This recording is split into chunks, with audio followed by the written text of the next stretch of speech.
We started from nothing, and I was like, in the ground up, and within a couple of decades, this is where we are now. But people shouldn't forget of how we started and where we began. A half a century ago, desperation for Emma Toe and Jennifer Lee's parents led to the search for a new life. My dad pretty much heard through word of mouth that coming to America would be a better opportunity just in general.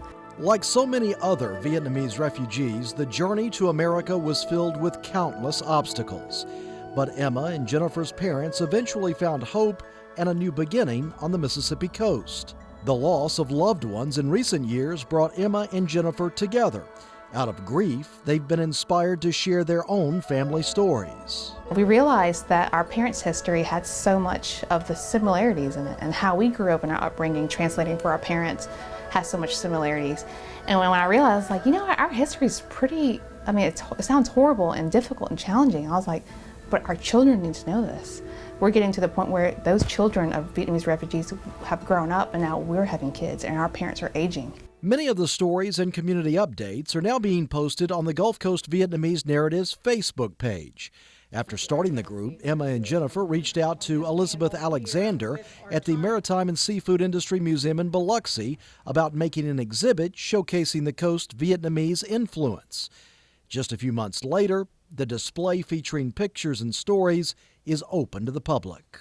Our struggles in the past in representing the Vietnamese community was their openness, or their reluctance, should I say, to open up about their struggles. And when Miss Emma and Jen presented themselves, I felt they were the missing link between the two cultures. Other family stories are being actively pursued by Emma and Jennifer. They started by recording their own parents talking about the past. War is just terrible. It's just terrible. And I think when we ask certain questions about emotions, experiences, stories, it digs up a lot of things that they have worked so hard to bury over the years. So the children know their parents in a way that I don't. So that's why we always involve the children or someone close to the parents or the elders out of respect. Just because we don't want to, unearth anything that we're not supposed to.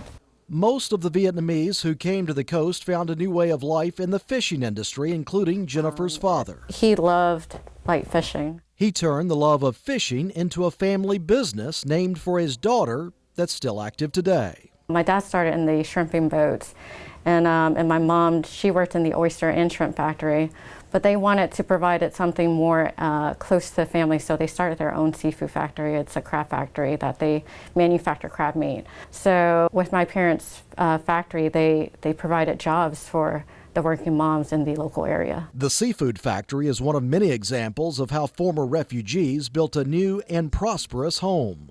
It was a community that helped each other in the beginning. They helped each other even though they couldn't speak the language right. So I think that was a beautiful thing for the immigrants to kind of get together and help each other to the finish line almost. The lessons learned by Vietnamese refugees and their families now serves as inspiration for others. Whether it be storm or economic factors or anything, we are such a resilient area. And I love painting that picture even more boldly in showing their stories. I just wanted people to know that Mississippi was a big part of the Vietnamese refugees and the boat people whenever we started over. And we wouldn't be where we are today if it wasn't for growing up here, being part of the industry.